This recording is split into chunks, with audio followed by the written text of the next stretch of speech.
Aujourd'hui, j'ai envie de vous parler des émotions et à quel point les comprendre et savoir comment les vivre est super important. Et pour ça, je vais vous partager mon exemple, la période du lycée que j'ai très très mal vécue.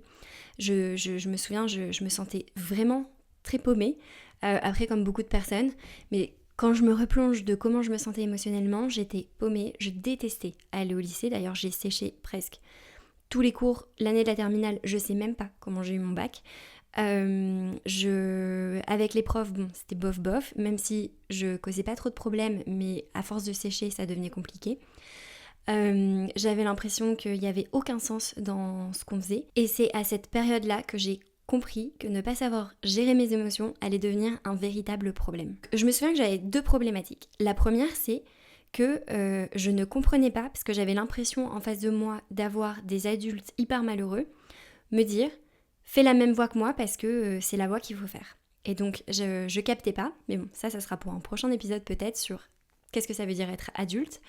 La deuxième chose, c'était en fait que je comprenais absolument rien à mes émotions. Et en fait, je ressentais vraiment un tourbillon d'émotions à ce moment-là. Je ressentais de la colère, en même temps j'étais hyper déprimée. Je ressentais de la frustration, je ressentais un manque de créativité, j'avais envie de tester plein de choses mais je me sentais super limitée. Et en plus c'est la période où on se sent pas super bien dans sa peau, donc ça venait en rajouter.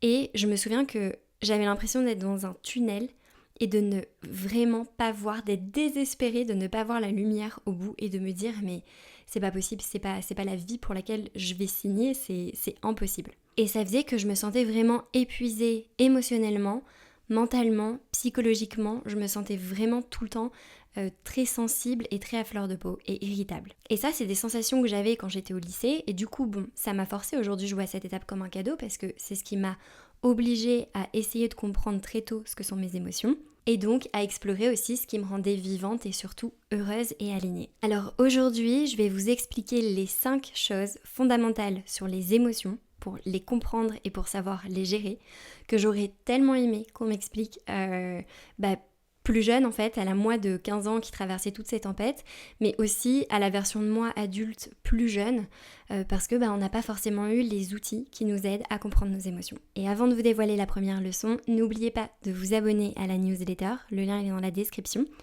Tous les dimanches, je partage en 5 minutes plein d'outils de coaching, des citations, enfin voilà, plein de choses pour vous aider justement à vivre plus en harmonie avec vos émotions. Alors la première leçon, c'est de comprendre que fuir ses émotions, c'est s'endetter sur l'avenir. Parce que ne pas prendre en compte nos émotions, les mettre sur le côté, se dire qu'on les traitera plus tard, ça fait que elles vont s'accumuler.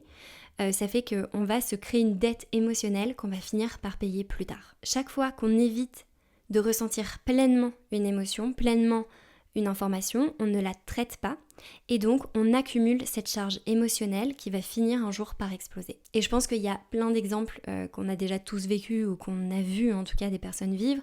Il y a celui de la colère, de voilà, nos limites, elles sont pas respectées.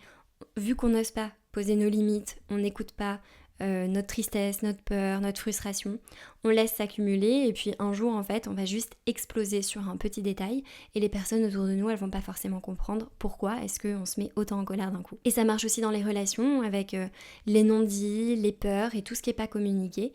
Et pareil, d'un coup notre partenaire, notre famille, notre ami peut se retrouver un petit peu désemparé parce qu'on n'a pas eu la maturité nécessaire pour communiquer ce qui nous arrivait émotionnellement. Et donc toutes les émotions qui sommeillent en nous et qu'on essaye de refouler, au bout d'un moment, elles finissent par ressurgir d'une manière différente et des fois ça peut même être via des symptômes physiques.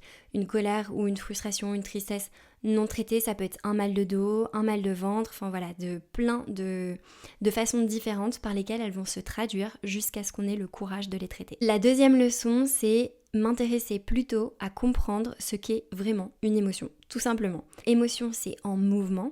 Et une émotion, il y a plein de définitions, personne n'arrive vraiment à se mettre d'accord, mais en gros, une émotion, donc c'est se mettre en mouvement.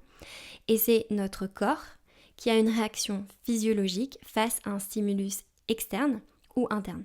Donc notre corps, il va se mettre à réagir. Par exemple, on prend la peur.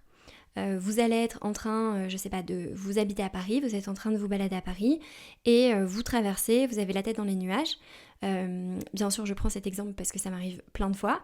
Et là, une voiture klaxonne ou un vélo vous insulte parce que vous n'avez pas regardé. Et du coup, votre corps, la peur, elle commence à se manifester. Vous avez le cœur qui va battre plus vite. Vous pouvez vous sentir rougir ou transpirer ou voilà, vous sentir pas bien. En tout cas, il va y avoir plein de manifestations physiques. Et donc en mouvement, parce que cette peur, en fait, elle va entraîner l'accélération de votre rythme cardiaque, une montée d'adrénaline qui va faire que ça va vous envoyer un message de vous protéger. Donc en fait, les émotions, c'est comme des alertes, des boussoles intérieures qui nous disent qu'il y a une situation extérieure et qu'on doit se préparer à réagir. Elles viennent mobiliser toute notre attention et notre corps. La troisième leçon que j'aurais aimé savoir, c'est justement de comprendre le message des émotions primaires. Et ce qu'est la différence entre une émotion primaire et après l'histoire que je viens de me raconter, que je vais me raconter. Donc l'émotion primaire, c'est la joie, la colère, la tristesse, la peur, et la surprise et le dégoût. Bon. En gros, il y en a entre les 5 et 6, pareil, personne n'est vraiment d'accord. Et c'est de se dire, je vous mettrai la fiche dans ma newsletter, la surprise, elle vient dire « tiens-toi prêt ». Donc on peut penser à vice-versa, où chaque personnage a un rôle dans le film. Donc la surprise, c'est « tiens-toi prêt », il y a un truc inattendu qui arrive, faut être alerte. La joie, ça peut être « profite ». Et limite et envie de recommencer. Donc ça va venir renforcer notre envie de renforcer des comportements qui nous procurent du bien-être. La colère, le message, ça peut être danger, repousse, fais attention, pose tes limites. Et la peur, c'est fais attention aussi, mais plus protège-toi. Là, il y a plus en général aussi quelque chose de l'ordre de la fuite. La quatrième leçon, c'est ça. C'est en fait nos émotions en soi, elles sont neutres. C'est juste qu'elles nous préparent à l'action. Elles nous préparent à réagir et elles sont là pour nous dire quelque chose. Et c'est après à nous de décider ce qu'on va en faire. Et donc en fait, c'est les émotions, elles viennent activer des circuits cérébraux, libérer des hormones pour venir nous préparer à la réaction qu'on va donner ensuite. De soit tu fuis, soit fais attention. Et donc comprendre la leçon numéro 4 de ok, nos émotions en fait, elles sont là pour nous préparer à réagir. Donc d'abord, c'est quoi une émotion ? Quel message est-ce que chaque émotion a ? Ok, chaque message me prépare à réagir. Et là, en fait, la leçon numéro 5, c'est tout dépend de l'histoire qu'on se raconte avec nos émotions. Et ça, c'est là où on peut avoir beaucoup plus de pouvoir sur la suite qu'on va donner à une émotion. Moi, ce que je trouve incroyable, c'est le moment où on comprend qu'on ne peut pas contrôler nos émotions de toute façon. Elles viennent de façon spontanée, mais c'est l'histoire qu'on se raconte qu'on va pouvoir remodeler à notre façon et sur laquelle on va pouvoir prendre un moment de pause pour réagir. Donc si je reprends l'exemple de la peur tout à l'heure, de la voiture ou de la colère. On va se dire, ok, il y a une voiture qui m'a klaxonné quand j'étais en train de flâner dans Paris et du coup ça m'a fait peur ou ça m'a mise en colère ou un mix des deux. Là en fait, il y a il y a plusieurs scénarios possibles. Scénario numéro 1, neutre. Voilà, ça dure quelques secondes, j'ai eu peur et je continue ma journée. Scénario numéro 2, et là c'est là où beaucoup de personnes peuvent se reconnaître je pense, c'est on part en spirale. Donc oui, en fait on m'a klaxonné, mais parce que Paris c'est insupportable et puis c'est une ville où c'est pas cool de vivre et de toute façon ma journée il n'y a rien qui va,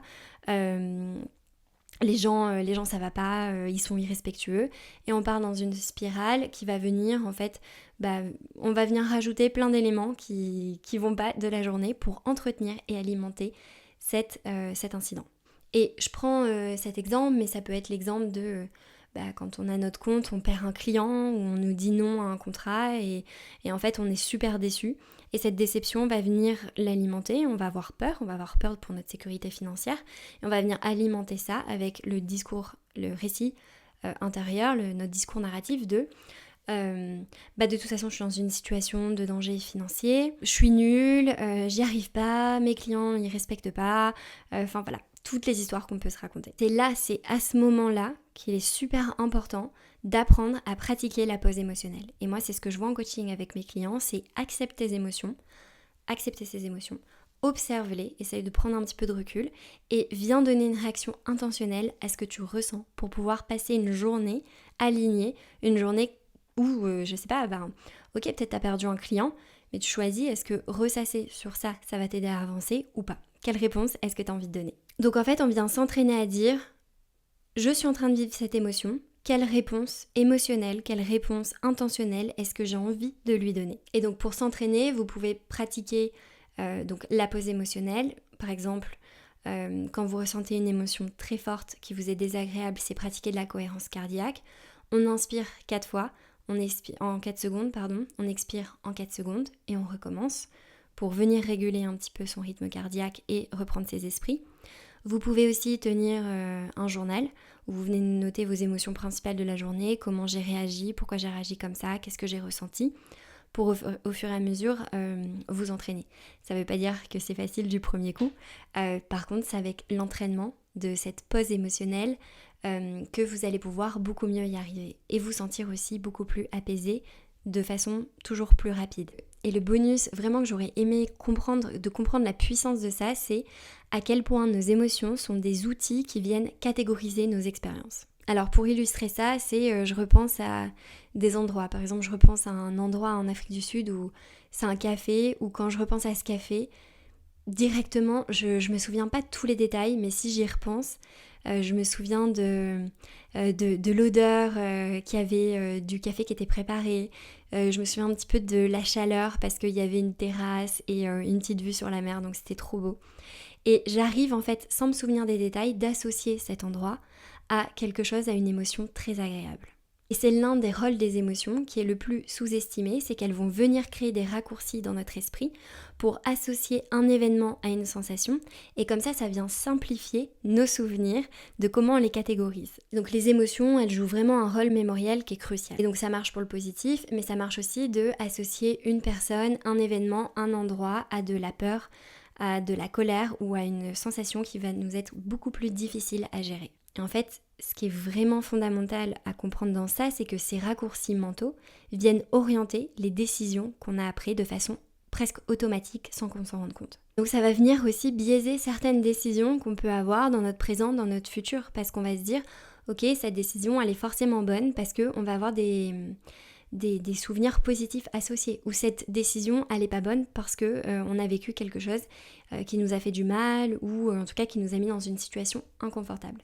Donc c'est d'essayer de faire, quand on sait ça, au moment de prendre une décision, au moment de réagir à quelque chose, on peut se dire ok, quelle est la part d'intuition dans cette décision, quelle est la part d'anxiété, qu'est-ce que j'en fais, comment est-ce que j'essaye de déchiffrer ça. Et c'est pour ça que j'avais envie de faire cet épisode, c'est pour se dire que je trouve ça dommage qu'on accorde si peu de temps dans nos plannings, dans notre vie, à comprendre les émotions, alors que certes, elles vont venir nous faire naviguer dans plein de moments de la journée. Voilà, c'est pour ça que j'ai appelé ce podcast l'ascenseur émotionnel. C'est parce que en une même journée, on va ressentir parfois plein d'émotions et on va se sentir submergé. Mais elles viennent aussi, en fait, catégoriser, organiser nos souvenirs, notre mémoire et la façon qu'on a de prendre des décisions dans le futur. Donc pour conclure cet épisode, je dirais que les apprentissages que j'ai vraiment beaucoup eu avec ces années de coaching et d'expérience moi-même, c'est qu'on n'a pas besoin de contrôler nos émotions. Ce qui est important, c'est de les comprendre, de les accueillir et de se mettre vraiment dans le schéma mental de ok, 1. J'accueille mon émotion, 2. Je l'observe, 3. Comment est-ce que j'ai envie d'y réagir de façon intentionnelle et alignée. Et c'est pas nos émotions, des obstacles, il faut pas le voir comme quelque chose de négatif et de laborieux. On peut le faire avec beaucoup de légèreté et avoir un apprentissage progressif et se dire c'est pas nos ennemis, c'est pas un obstacle. C'est pas un obstacle qui va être horrible à apprendre à gérer, c'est pas un truc à fuir non plus. En comprenant cette approche et tout ce système, ce fonctionnement des émotions, qu'on va avoir des décisions beaucoup moins impulsives et donc plus réfléchies et plus alignées avec la vie qu'on a envie de mener. Alors c'est tout pour l'épisode d'aujourd'hui, j'espère que ça vous aura aidé à mieux comprendre vos émotions. Vous pouvez peut-être me partager en commentaire ou m'envoyer un message pour me dire vous quelle émotion vous semble les plus inconfortables ou lesquelles au contraire vous arrivez le plus à gérer de façon alignée dans vos vies. Et je rappelle qu'il y a le défi, le bootcamp de confiance en soi qui commence bientôt, qui commence le 8 mars. J'espère que ça vous a plu et que ça vous aura aidé à un petit peu mieux comprendre ce qu'est une émotion, comment elle fonctionne. Et je vous dis à la prochaine.